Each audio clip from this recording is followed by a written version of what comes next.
Hello everyone, thank you for tuning in. Again, I am Kaylee Batesman, the Content Director at She Can Code, and today we were asking, is it time to make businesses accountable for diversity in tech? Putting women at the centre of a business strategy doesn't sound like the hardest objective, yet it's managing to stump hundreds and thousands of CEOs and senior managers throughout STEM organisations, perhaps holding their businesses and innovation back as a result. Change is happening, but it is happening slowly. I've got the wonderful Sarah Friswell, CEO at Red Ant, with me today, who will be looking at why it's so important to tackle the women in tech issue and whether it's time to hold businesses accountable for the lack of diversity in tech. Welcome, Sarah. Thank you. Thank you so much for taking the time out to have a chat today. Can we kick off to set the scene a little bit with a little bit of background about yourself, please? Yes, of course. Yeah, thank you for asking me to chat to you today. It's such an important topic. Background, I think from a very young age, I'd always been a person that enjoyed interaction with other people and helping other people and solving problems. Like a lot of people, I didn't know what I wanted to do at 18, so chose a classic subject at university, which was history. And again, sort of now looking back, take that back to looking at cycles and how people behave and how you can change that and learn from it. I then, through a couple of different jobs I did early on, found sort of my real passion with account management and client management and working through those big problems with like a wider team to solve that problem. I was lucky enough to do that in the sort of my early career within direct mail, so sort of where digital sort of grew from, so with emails coming into play and one-page websites, showing my age, but and then working in like more integrated groups, so taking a big creative idea that at that point often came from advertising and then taking that into digital and how you took that through to ideas like the start of like first Twitter campaigns and how you used a brand on Facebook and what that sort of when that was first emerging in the sort of late 2000s. I worked at a number of agencies in the UK, and then I took the plunge to move to the Middle East in my late 20s. Wow. Yeah, that was a big, now looking back, my circumstances changed at home and applied for a job, and within 2 weeks found myself accepting the role in a big networked agency. So again, that was a big step up, but didn't know anyone in the business, didn't know anyone like at home. And I think like most people that have been in expat communities will recognize that like the work becomes your family and then the extension you make from there. And that was one of the best decisions I ever made. I had a great time. You definitely work hard, play hard, but it really opened up my experience in the tech space. And then after a couple of years, returned home to the UK. And after spent some time out in Argentina, I was lucky enough to do that. So that was exciting. And I think that's important to have that downtime as well to reflect. Yeah. Found Red Ant, and over the years have been supported internally and externally, and today find myself running the business. Amazing, quite the journey. I mean, I wanted to ask you a little bit about, so we know that more needs to be done to show women a career in tech, and that it's more than the stereotypes. But I wanted to ask you a bit about what is so exciting about a career in the industry, because everything that you just said there, did you know that it was going to be like that? Did you know that you would have opportunities to move around and for it to be creative? And did you know all of that? Yeah, and I don't, like, in all honesty, no, at that point. I think the base of it for me was variety. And I think that really still exists. The sort of transformation from maybe going from, a piece of digital mail to like tech was that ability to change things. And first of all, that's a little bit scary, but actually that becomes the exciting part. I also recognized in the time period that was happening that it would start off as an integrated role, but eventually a digital role was more rewarding, I think, like one, financially, but also two, in terms of what you're able to achieve, because there was a lack of skills, and I think it's sad that that still exists today, but there's a lack of understanding in that area. And I think why it can be particularly appealing is you are learning every day. Like, I was having a conversation with one of the team last week, and I think being comfortable in not knowing everything and things changing is really the like backbone of enjoying this role. And I think it's, you know, showcasing to a wider audience that there's a lot of like diversity in how you think, in how you operate, in the people you're working with. Like, we're not lucky enough to work with some amazing clients, and again, that brings in a whole other like raft of how you operate and how you get to, you know, interact with people depending on where you're working in the world and the type of brand it is as well. Yes, yeah, and I don't think a lot of people know that, which is a shame. That, you know, you mentioned in there about variety and bringing about change, and there is this misconception about the tech industry and the stereotypes that surround that. And we mention that a lot on this podcast. It's such a shame that people on the outside still have those stereotypical tech nerds. When I talk in schools, like one of my good friends runs this amazing program that she does in some schools in Kent. It's my sort of headline is how account management, so client management, can propel your career, because it really, you're building a mini business. And my last slide is this, like, looks completely abstract right at the end, is this amazing bathroom view in Singapore from the Ritz-Carlton, like looking out into the bay. And I said, look, I stayed here because of my account management skills. I was taken by a previous client to stay in that hotel and help host the clients and the dealership we were working with at the time. And I think, like, I've been to some amazing places in the world that definitely I wouldn't have been to without working in this industry. Yes, I must say, my experience when I was in my 20s, and I was still traveling quite a lot around conferences and things, exactly that. Tech companies, they always put you up in nice places, and you go to big conferences with lots of really big, you know, successful businesses that are there, and it's such an experience and such an eye-opener for a young person to, you know, think, actually, why don't more people know that actually if you worked in tech, you would travel the world for free most of the time. So more people need to know.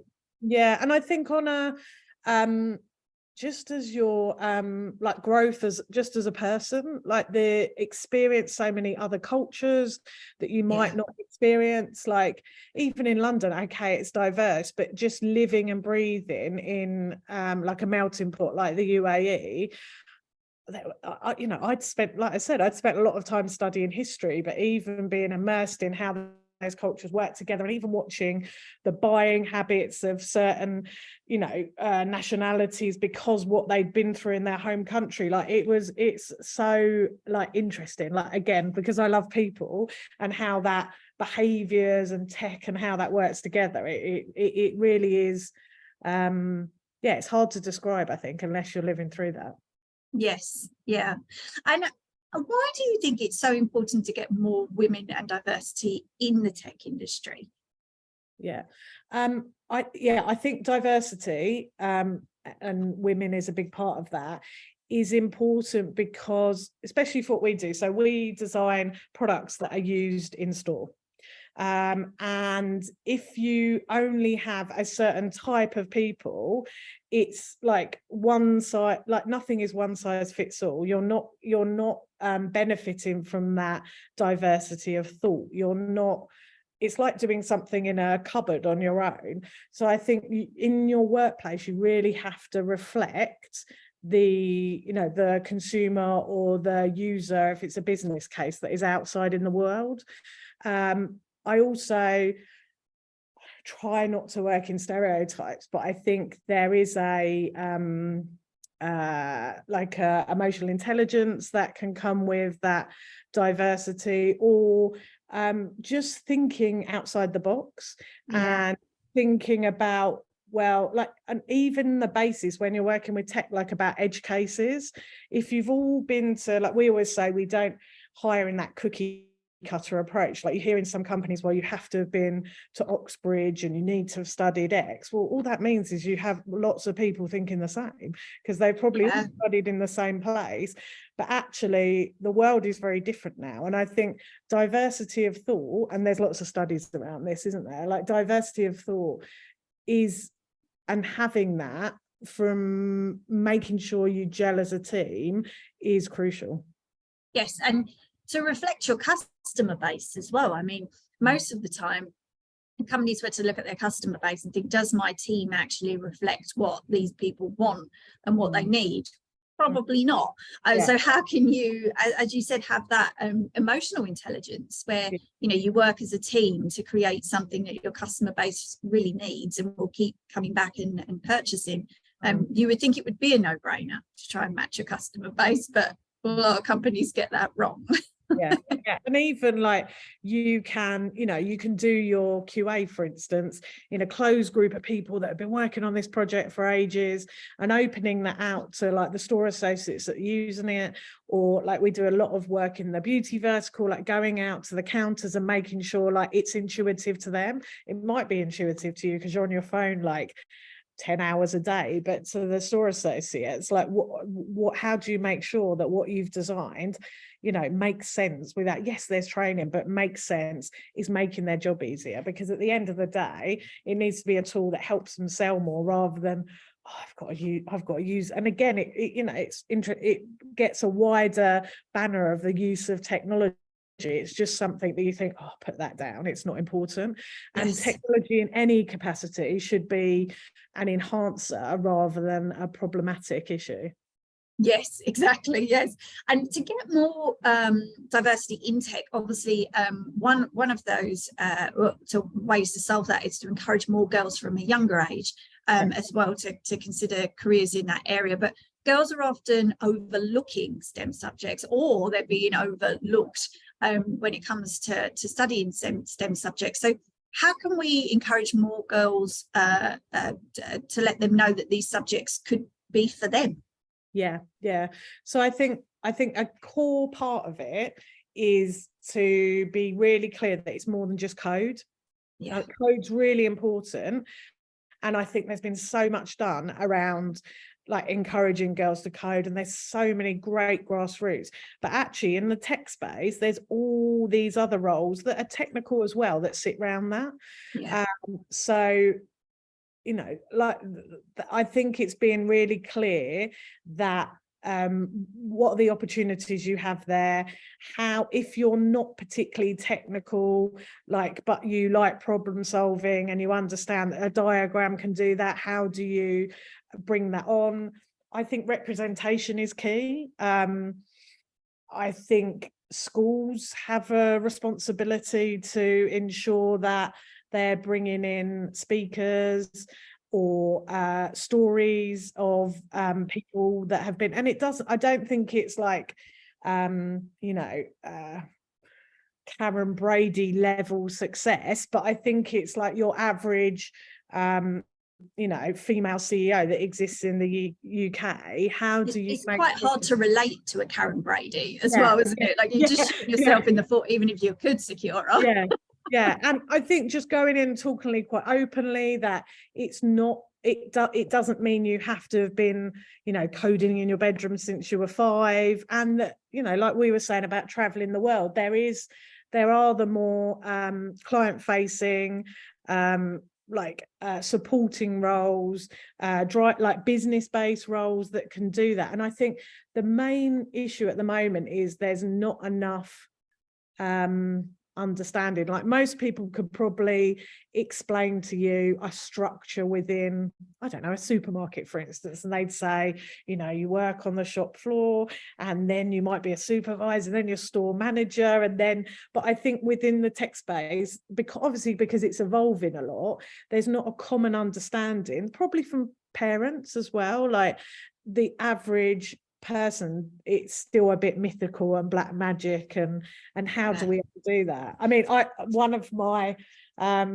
aims, and need to make time for this, is creating some sort of like asset, whether that's a podcast, for people to tell their stories, because I think storytelling is one of the most powerful ways that you can normalize it.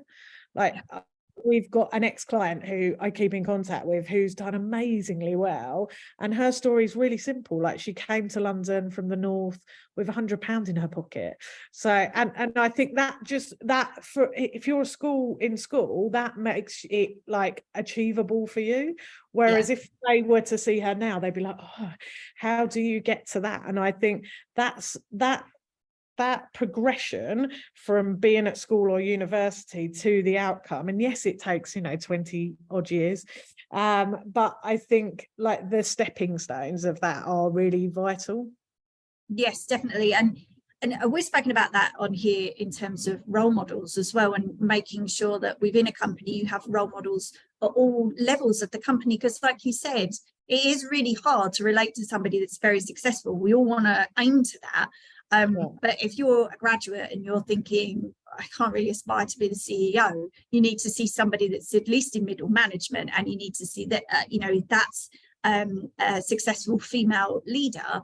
They need to be at all levels, as well as, going into schools and just being visible is so important. I mean, we spoke about a little bit, we touched upon it a little bit then, about what more can be done to show women and girls that a career in tech is a viable option. Because, and I'm not quite honestly, the ladies that I've had on this podcast, so many of them say, I fell into tech. And when I ask them about how did you get into tech? Well, I fell into tech, and I hear it so often.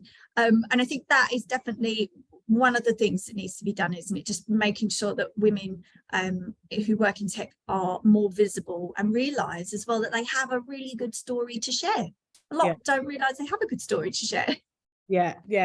I think there's like in terms of a mechanic, one of the things that I've been thinking about as we plan for next year, because our year starts in October, is around like I'm really lucky that I've got some other women in the business, as you say, at different levels, who are really passionate about that. And like pledges, like I don't like quotas are difficult, but I think if businesses can pledge to do things, and it's underpins how they are as a business. Like we have one of our pillars is around our own people, but we have the other pillar around the community, which is called philanthropy. Useful, it's got the ant in it. We do lots with the schools in Southwark, and I think like how do we extend that to make that more actionable and wider than just the area we're in terms of the, I suppose, awareness of where we go to like extend that out. I think it's difficult. I think I recently was listening to a webinar around how women operate in the workplace, and I think that there was this amazing woman. She was very senior within Morgan Stanley, and she said what she tells the women that she like mentors and works with is that like women are always obsessed with performance, and that's what you need to do to progress yourself. But what the men also spend a lot of time doing, rightly so, is about the networking. And they will make sure that, and interestingly, when we're discussing that in the group I was in, one of the ladies there is a recruiter and like executive search, and she said most men will always find a job through another man. Whereas the women have had their head down so much proving to do the job, they haven't necessarily built the network. So I think, and I include myself in this, I don't think we help ourselves necessarily. And I think there is, we haven't quite within the tech space in the UK really worked out or cracked how we come together. I think there is so much going on. It's tough, the conditions right now are tough. So most people are slightly preoccupied than they would have been maybe 2-3 years ago. But how do we make that time via a pledge, via activating a group that is just, that opportunity to sit around and chat, rather than just helping individually? How do we create a bit of critical mass?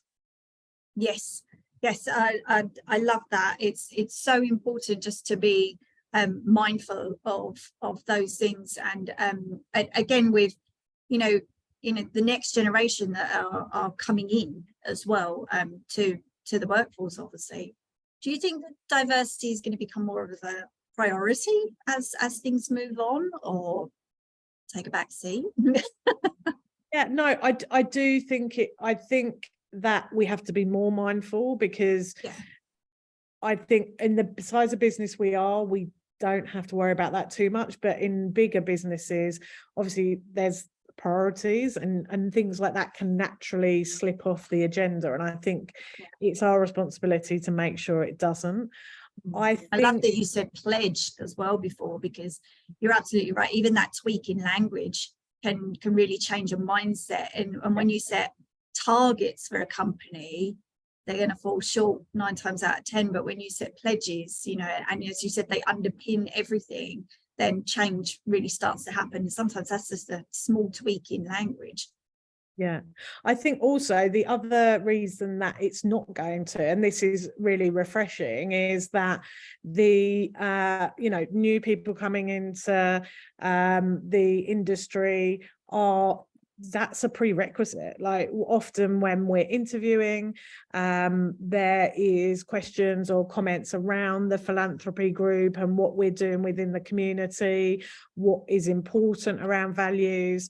And the tech world's pretty competitive, and I think if you are constantly chasing the dollar as such, rather than creating that workplace that is ethical, wants to work in the right way, is diverse, then you will soon start to see the best candidates drop off if you aren't considering that. Yes, definitely. Yeah, just being mindful of, what, even having an area that like Red Egg does, that is just dedicated to being mindful as well. And speak to some people on here and they don't measure what they're doing either. They think it's just kind of things will just magically happen, and nobody's actually taking any notice even to measure what you're doing and whether it's successful. A lot of companies even forget even to do that. But on that note, what do you think, what can and should businesses be doing to improve diversity in their workforce? I think the first point is to be aware. I think we need to be aware of the layer beneath the tick box exercise.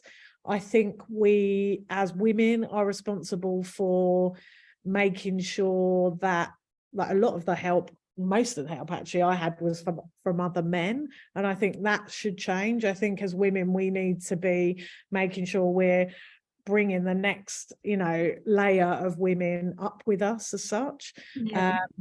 I think that in the right way, it's tricky, but I think in the right way we need to question if you don't see that balance in other businesses you work with. And I think that when you get into that sort of B Corp space of really making sure that you work with other businesses that share the same value as you. And I think it's too easy to it's not an HR issue, it's a business issue, and it's something that underpins what you do. And I think whether that's in a positive thing you see happening in a client or a supplier, or if that's something that needs to be called out, as the leader of the business, you need to be like it's not just everything's external and you're, you know, having a great time talking on podcasts, that you actually live those values that you're talking about. Yes, I love that you just said there. It's not a HR problem. It's a business issue, because you're absolutely right. If that also comes down to who writes the job spec, and you know, even the language that you use in a job spec can attract different candidates, and if that's actually coming from a middle manager and they're thinking, I'd love some diversity, or I'd love to change my team up, just being mindful of what you writing that and what you then pass to HR. Or if it's HR just using your bog standard, you know, going out for whatever job it is, you're constantly going to get the same pool of candidates. So yeah. Cindy Gallop has some great advice on that, is that if you want to change how things have always been, you need to change your spec to not say 5 years experience, because some of these groups that you're trying to reach, she references Black women that will not have 5 years experience because they haven't to this point been given the break. So you need to change your language to say, you know, has wants to change the status quo, what has lots of ideas that haven't been able to bring to fruition, because by putting that, you know, top bullet point, must have 5 years experience, you're removing that whole pool. And I think that's really important to go through and just make sure that, you know, as a step change, anything you're advertising feels accessible. yes, just being mindful and not putting out the same thing and wondering why you have this problem and it's not being solved magically overnight. How can we hold businesses accountable for their lack of diversity, do you think? Good question. I think there's day-to-day activities. I think it's a tough challenge as when, as a woman, you need to get your point across and you are operating a space that's mainly men, that you don't make everything like a women's issue. Like, I think that is a challenge. I've seen that eye roll several times, so they go, oh, there's another women's meet. It's not helping anyone. Oh, I saw your Women in Tech's article, and it's like, you do realize there's an actual problem here. So I think it's calling that out, and I think if you believe passionately in it, you also need to appreciate there's time needed to educate. Whether that's through stats, whether that's through personal stories, to really bring that issue to life. I think and that can be on a, you know, having a drink at an awards do and just saying, you know, did you see what happened earlier? And a lot of the time it's not turning a blind eye, that it's just not seen. So I think it has to be like approached in the right way. I think there's ensuring that that's not happening in your own business, that there's not like layers being added onto situations.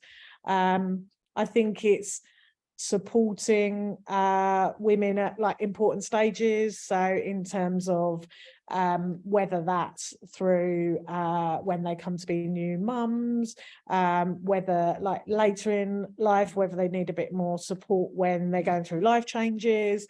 I think one of the key things is making sure that like policies, as basic as it sounds, making sure that policies are almost like open source. Like, I think especially with something like menopause policy, people are like scrabbling around saying, oh, what do we do here? And there's a few seminars. But if you truly believe in that, I'm just giving myself an idea, but if you truly believe in that, why not say like, this is my, like, who else needs this? Like, would you like to use this? Like, and I think there's that element of transparency about this is a policy, but it's there to help you, not just to protect. It's not about protecting the business, it's about giving the individual the information they need, so they're not sat thinking, what's your view on this? And so they can just get on and do their job.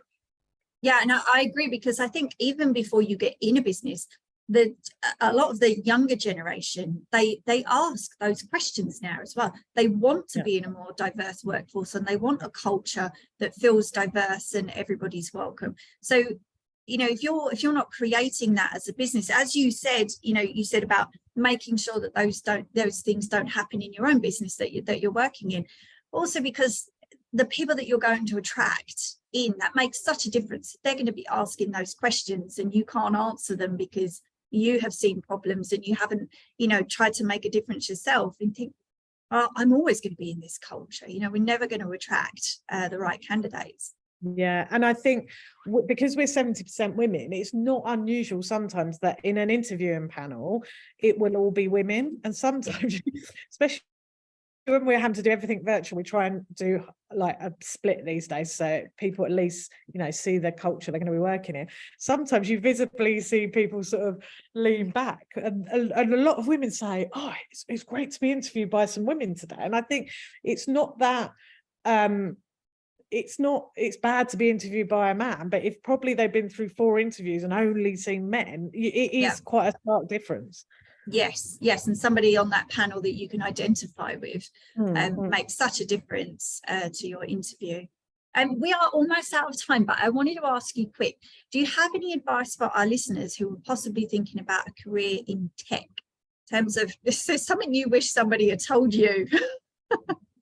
Yeah, I think work experience is tough these days, right? With hybrid working, because funny enough, we've got someone here doing work experience this week, and normally we'd say, yeah, come in for the week, but now it's like, well, we're in the office these days. But despite that, I would say ask for as many coffees as you can. Like I went to a great I think it was probably about 10 years ago, but I went to a talk and this woman just said, put your hand up and I'll have coffee with 2 of you, just random, just to give them advice about, I think this was social media content. But I think most people will, if you send them a note, will have a coffee with you and give you some advice. So just ask for advice, try and get some work experience under your belt, because it is, even the industry in itself is diverse. You need to sort of know what you're interested in. And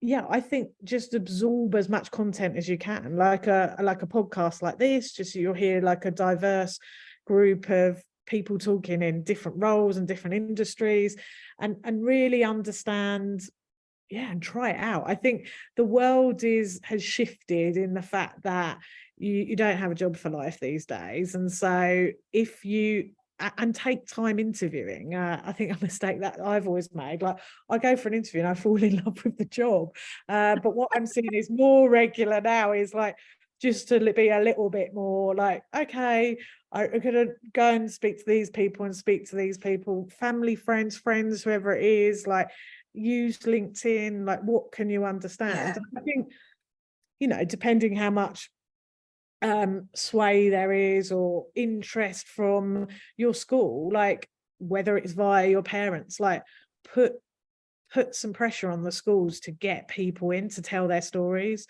I think the most inspiring thing that I wish I'd heard more of was real life stories, rather than some careers book where it's, you know, oh, you're going to be a journalist or a hairdresser. Like it's just like one extreme to the other. And I think life's not like that. And I think I'm sure careers tests of that ilk still exist, but I think the most inspiring and meaningful like interactions you can have are by listening to someone. Yes, and that you mentioned there about you know, when you interview, not falling in love with the first job. That is absolutely correct, especially so when you're a graduate, it's a different feeling, isn't it? You're trying to just get a job anywhere. And I suppose it's taking a step back, because you're thinking you interview because you haven't got the experience, you're just desperate for a job anywhere. But actually, that first job that you land will make such an impact on the rest of your career. If you land in the wrong place, it could really knock your confidence, or it could really turn you off, for instance, a career in tech, if that's what you really wanted. So I suppose it's just being mindful of that and just thinking, you know what, I do have a bit of time to pick the right company and pick the right culture, instead of just thinking like I did, I just need a job and I'm just going to apply everywhere and please just take me. Yeah. And I do think you train your gut over time, but I do think most people have got a good gut. And I think if you go into an interview and you're made to feel uncomfortable, or this is a very basic word, but you don't like the person, that's not very likely going to be the place for you. Like, you need to be in an environment where someone wants to invest in you, wants to spend time. And I think sometimes you can write that off and say, oh, I'll get in there and I'll work out what I'm doing, or this is X company and I really want to work here. If you are meeting your line managers and you have that expectation, like, go with your gut. Because what you don't want to do is make a series, like, I do believe, like, it's easier to move around these days, but you still, like you said, that first job, you really want to get your groundings. And the reverse of that is, that common saying, people buy people. You are interviewing them as much as they're interviewing you. And I always start off our interviews saying that. And I think if that's not the case, there's not that balance, there's not that respect, there's not going to be the investment in time, there's not going to be that, like, continuity of I suppose oversight to help you grow. So yeah, I had really, when I first came back from Dubai, I had a terrible interview and I was really gutted. But in hindsight, it wasn't the right role for me, because that that wasn't the right environment, it wasn't the right person to work for. And I think it takes years to sometimes appreciate that, but I think it's important to trust your gut. Yes, and that is lovely advice to end it on, because we're already out of time. Thank you so much, Sarah, for coming in and sharing your story today. I know our listeners will find it really insightful. So thank you so much for coming on. Thank you. Thanks a lot. It was great. And to everybody listening, as always, thank you so much for joining us, and we hope to see you again next time.